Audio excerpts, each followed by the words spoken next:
Bienvenue dans Business Break, le podcast qui explore les nouvelles frontières de l'innovation, de la tech et des outils de demain. Chaque semaine, plongez au cœur des tendances et des stratégies qui transforment le monde des affaires. Bonjour à toutes et à tous et bienvenue dans cet nouvel épisode de Business Break.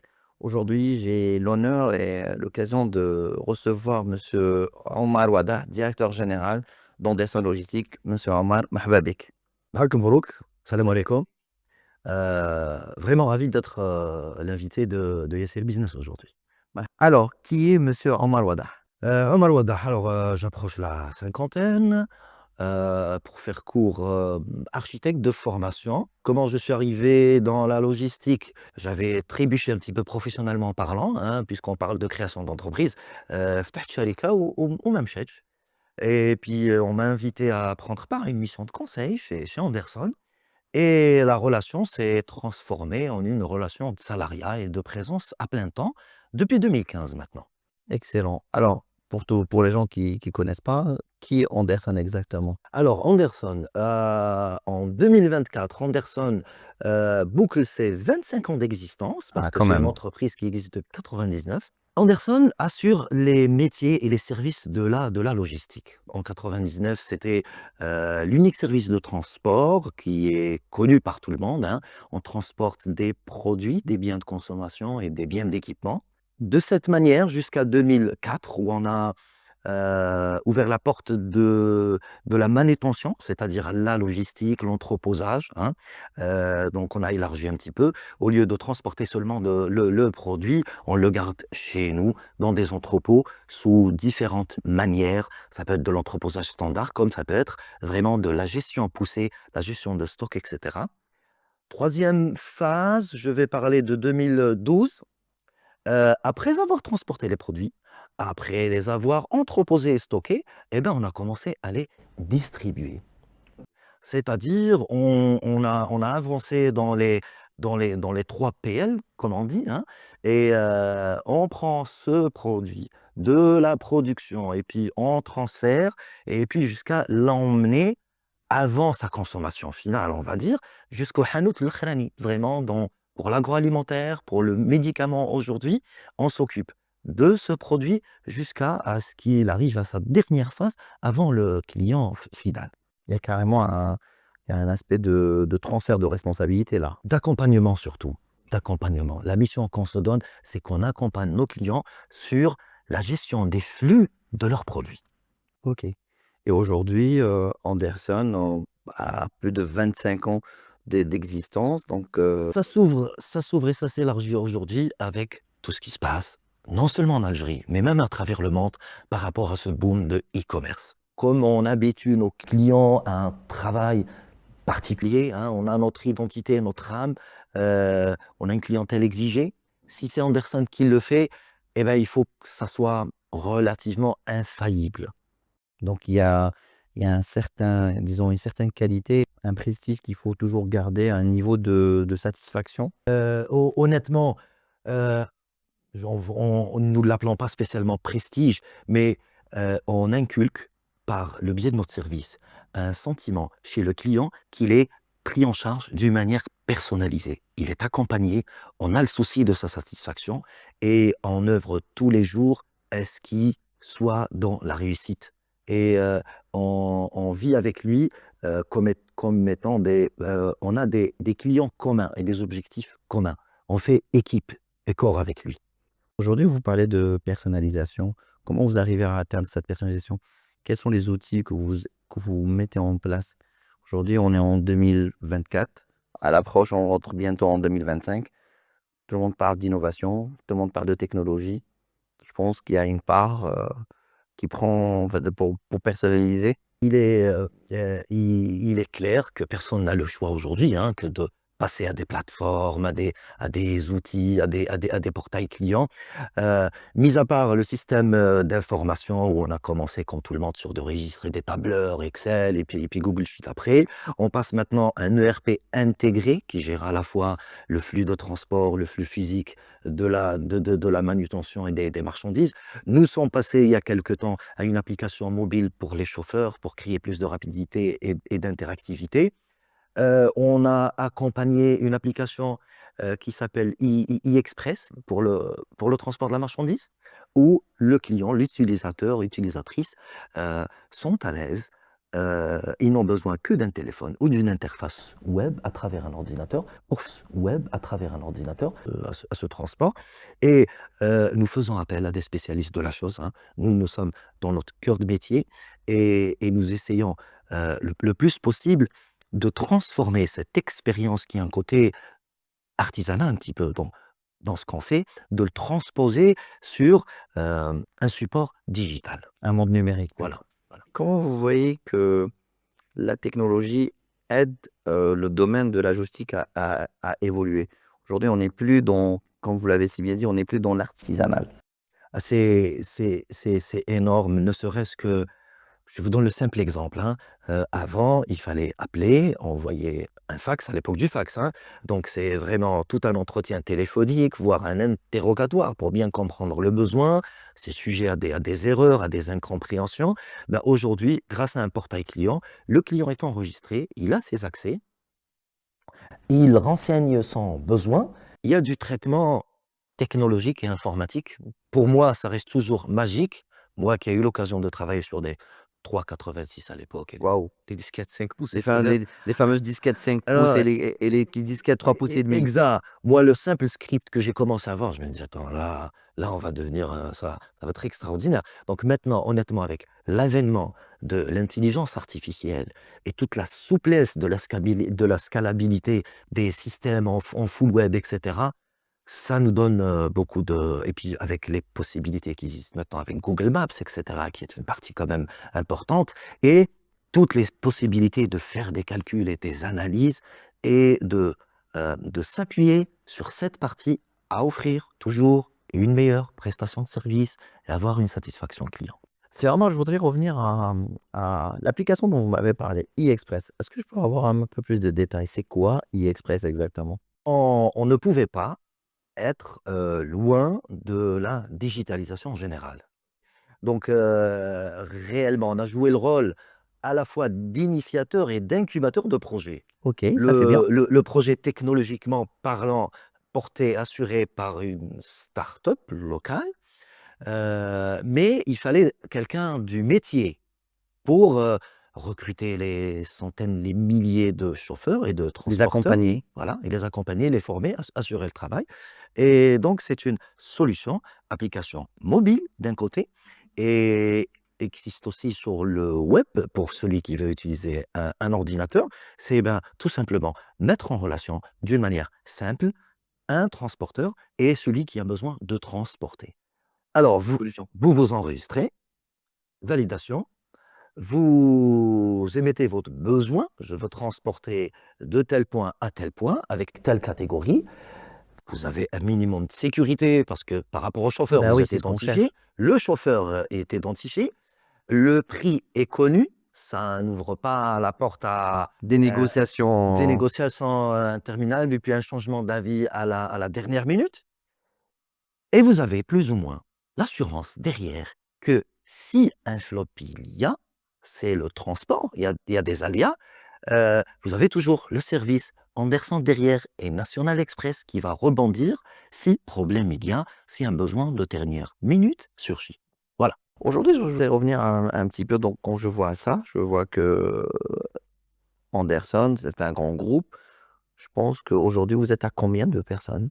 Alors aujourd'hui, toutes personnes confondues, hein, c'est-à-dire salariés directs et indirects en qualité de partenaire, on approche les 1500 personnes. En nombre de véhicules gérés, c'est environ 700, toutes catégories confondues. Donc commençant par la fourgonnette, la plus petite, jusqu'au gros tonnage, le 20 tonnes. Le 20 tonnes. En passant par donc des Plusieurs fourgons, des différents. petits camions, etc., avec des interventions au besoin de moyens de manutention. Qui dit moyens de manutention, chariot standard, hein, chariot élévateur, dit communément claque, jusqu'aux grues et puis jusqu'à hors gabarit. Ok. Aujourd'hui, quand je vois comme ça, parce que d'habitude, quand je conduis, je vois toujours Anderson en train de... Les véhicules Anderson qui, sur les autoroutes Allez, et tout. Ouais. Moi, je me dis qu'Anderson travaille du H24. aujourd'hui? Le service transport, oui, c'est du H24. Le service opérationnel, oui, du H24, parce que le chauffeur, comme le client, peut avoir besoin de rentrer en contact. Et parmi ce qu'on assure, c'est le lien. OK, Honnêtement, quand vous êtes appelé à 1 heure du matin, que ça soit pour un problème, un arrêt technique, chose qui peut exister. exactement. Même si vous ne pouvez pas agir sur place, mais au moins, au besoin, si ça a le niveau d'une alerte, vous, enfin pas vous, nous sommes responsables de capter l'alerte au bon moment. Nous évitons d'être pompiers et urgentistes tout le long de l'année, mais notre métier est frappé par cette incertitude. Voilà. Et donc il faut répondre au présent et être présent. Comment vous gérez entre, ces shifts-là? Donc pour un petit peu comment vous entre le nombre d'employés avec les saisonnités, comment vous gérez ça? Alors, il y a la partie préparation, donc vraiment partir sur un prévisionnel. Après, il y a toujours, donc une partie qui est réalisée et une partie qui est reportée au lendemain, à la semaine prochaine pour un recalage. Comme on recale un stock, on recale aussi des tâches dans la logistique. Heu Et aujourd'hui, est-ce que, par rapport à ces 1 500 personnes et surtout ceux qui sont dans l'administratif, ceux qui sont dans back et front office, comment vous gérez leurs déplacements aujourd'hui? Avant, c'était les moyens de transport en commun avec toutes les difficultés que nous connaissons tous, hein. C'est du covoiturage. Aujourd'hui, c'est, nettement mieux, souple et bien parce que ça se passe avec, Yassir Business. C'est une, plateforme, honnêtement intelligente. Win, c'est Anderson qui prend part au service d'une manière officielle. La particularité de ce service, c'est que, ça descend, hein. On confie à chacun une sorte de jeton, de budget et là, c'est vraiment les chefs de service, les utilisateurs eux-mêmes peuvent, même avec une demande de souplesse d'un shift à l'autre, d'une semaine à l'autre, la promesse client du salarié, de l'employé, de celui qui assure une tâche quelconque, il est à l'heure et puis quand il termine, il est fatigué et ben aussi, cher, monsieur, il est sûr d'avoir un véhicule qui va l'emmener chez lui, bien sûr, tout en faisant attention à être présent, que ça soit en surface, les heures standards ou même quand c'est le deuxième shift de nuit ou alors, 3 shifts sur les 24 heures. C'est un aspect très important, je pense qu'aujourd'hui le fait de mettre, ce genre de solution à la disposition de vos collaborateurs, c'est un gage de l'engagement de l'entreprise de Anderson envers ses collaborateurs. C'est un minimum donc non. Je reviens sur cette partie de souplesse technique qu'offre, cette solution ISL Business parce que je vous donne un exemple. Quand vous partez quand vous demandez à acheter le service chez un transporteur traditionnel, il faut définir le circuit, le nombre de personnes et donc une fois que le circuit est dessiné et décidé et le nombre de personnes sont connus, ben, vous n'avez pas le droit à descendre ou à baisser ou alors à doubler, voire tripler. Parce que vous achetez un service, si vous sous-consommez ce service, vous allez payer le service. Et si vous avez besoin de plus, pas évident d'être dans les délais de répondre à votre besoin. Alors en fait, nous, ce qui était une problématique pour nous est devenu un soulagement. Pourquoi? Parce qu'on a le moyen de suivre la demande client avec ses fluctuations, ça baisse et ça augmente. Ça vous permet aussi de vous, en tant que directeur général, de suivre un petit peu les coûts, de maîtriser les coûts, d'avoir une vue globale sur ce qui a été dépensé, un petit peu sur les trajets, qu'est-ce qui a été fait. Même ça vous permet même à un certain moment de faire des prévisions et des plannings beaucoup plus adaptés, pour vos collaborateurs. Honnêtement, les avantages, sont énormes. L'idée de un clic déjà, l'idée de ça sort de المراقب, hein, comme le surveillant à l'époque, هاو جا شحال الساعة الفلانية, il a pointé, il n'a pas pointé. Ça nous aide même parfois à vérifier des choses Exactement, sur voilà. la présence, et cetera. C'est une responsabilité partagée. Donc, le collègue, la collaboratrice est acteur même de ses propres déplacements. C'est-à-dire, non seulement on a un programme prévisionnel, un budget édicté, tout ça. Si on veut le fixer à ne pas dépasser, on a des alertes, hein, voilà, le budget n'est pas dépassé. Et celui qui veut utiliser le service aussi est partenaire à dire que voilà, tel jour, telle semaine, je passe à tel shift parce que je suis emprunté par un tel service, on fait appel à moi par tel client. Et c'est très facile pour lui de plus penser. Donc, il a plus à dire que le stress de dire: «Ah, j'ai pas de véhicule. Ah, je sais pas à quelle heure je vais venir, comment je vais venir, comment je vais repartir». Surtout quand c'est des shifts un petit peu dans la nuit et surtout pendant la haute saison, je pense. La haute saison, il y a quelques trajets où des collègues ont abandonné leur propre véhicule ou alors ils étaient contents de laisser le véhicule à un parent, à sa femme, et cetera. Et ben parce que voilà, je veux dire, Immobiliser un véhicule pendant toute une journée. immobiliser un véhicule juste pour le trajet, il se dit: «Tiens, je vais laisser le véhicule, il servira ailleurs et puis moi, je sais que je suis bien pris en charge d'un point A à un point B avec tel service». C'est excellent.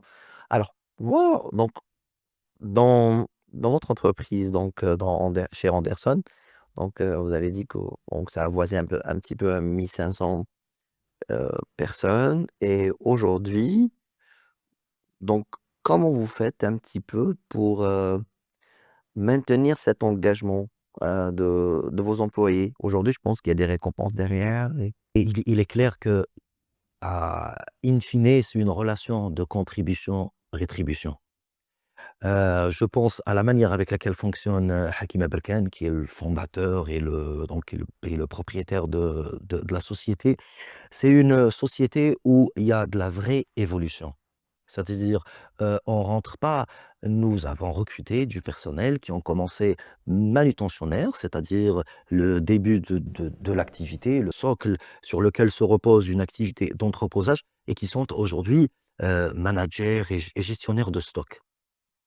Alors, indépendamment de cette, possibilité d'évoluer en interne, de passer de service à service, et ben, c'est clair qu'en termes pécuniaires, rémunération, ça suit et c'est pour ça que on est alhamdoulilah, on a je ne vais ou là, je ne peux même pas parler de turnover parce que nous bénéficions, heureusement, alhamdoulilah, d'une stabilité vraiment remarquable du personnel. comment vous faites aujourd'hui? Est-ce que vous avez trouvé quelque chose, chez ISL Business qui peut améliorer et renforcer cet engagement? Alors, ah bah, on a parlé de transporter, il y a la partie aussi food. OK. Il nous arrive de travailler pour des périodes précises, dans des endroits précis, hein, où le collaborateur quitte son rythme quotidien على باله وين يشرب قهوة يفطر عند هذاك خاطر يجيه على الكوستو وإلى آخره. Et ben nous, on les accompagne aussi, comme dit: «Occupe-toi de faire, ton travail», grâce à l'offre, Yassir Food qui est aussi variable, hein. Ça peut partir de l'événement jusqu'à la consommation, quotidienne. Donc, c'est vrai, tu me rappelles un des services que nous apprécions et que les collaborateurs apprécient énormément. Il ajoute une autre partie, peut-être que je ne sais pas si vous l'avez déjà utilisé ou pas, la partie tout ce qui est, digital rewarding et donc les cartes cadeaux, digitales. Mais on n'a pas été très bon élève à gagner beaucoup de points. On essaye de le faire. Heu, on est impatient de voir ça sur place. Ah, l'autre partie aussi, en fait, l'acquisition. Heu, on dans la vie courante, hein, on oublie, دخلت تغسل ما كاش صابون، خلاص الصابون. Alors honnêtement, nous sommes logisticiens, on fait attention aux produits de tout le monde. Mais pas, Il il nous arrive nous-mêmes, de nous hein, d'oublier. voilà. Et aujourd'hui, avec, Yassir Business, je prends le cas des détergents et des serviettes en papier comme un simple exemple. Mais heureusement que la prestation couvre la partie bureautique, acquisition, ça peut même être du food, non cuisiné et non transformé encore. Et j'ai vu qu'il y avait des offres même IT, ordi, souris, et ça, Exactement. chapeau. En fait, ça vous permet un petit peu de vous focaliser sur votre travail et d'externaliser, donc pas vous préoccuper de ce côté, disons, qui est d'habitude beaucoup plus, il faut trouver le fournisseur, trouver celui qui va rapporter, comment payer, la facture, gérer maintenant, chauffe maintenant. C'est vraiment dans la continuité de l'esprit de ce que nous faisons. Parce que stock central de souris, de stylos, de scotch, de cutter, de douchettes, etc. Et puis donner la promesse que nous sommes présents sur tout le territoire. L'Algérie est un grand, vaste pays. Là, c'est un pays continent. Il y a Texaha. Et bien parfois, au lieu d'immobiliser de l'argent, de prendre de l'espace, d'occuper de l'espace sur quelques produits et les plus intéressants, de les acquérir, de les avoir via le canal Yassir Business, en timing, Yassir Business sait faire mieux que nous. Voilà, parfois. Non, mais je pense que c'est une bonne collaboration. Ah, donc c'est indispensable, indispensable, Indispensable. honnêtement indispensable. Un dernier mot, monsieur Omar? Merci, honnêtement. L'environnement du digital aujourd'hui, l'environnement de l'entreprise a fort besoin de rencontres comme ça, personnalisées, et j'espère que ça va continuer. Longue vie à Yassir Business, à votre émission. Et longue vie à Anderson aussi. حنا هنا يموت قاسي. Je veux dire, on fait en sorte باش نموتوا حنا الآخرين. Ça c'est là je parle à nos concurrents, hein. Voilà. Merci à vous. Monsieur Omar, merci beaucoup d'avoir accepté l'invitation et je vous dis à très très bientôt pour un nouvel épisode avec un autre invité, avec une autre thématique aussi passionnante que celle qu'on a découvert aujourd'hui et je vous dis à très bientôt. Merci d'avoir pris cette pause avec Business Break. Si cet épisode vous a inspiré, abonnez-vous et suivez-nous pour ne rien manquer des prochaines conversations qui façonnent l'avenir du business. À très bientôt pour une nouvelle pause inspirante.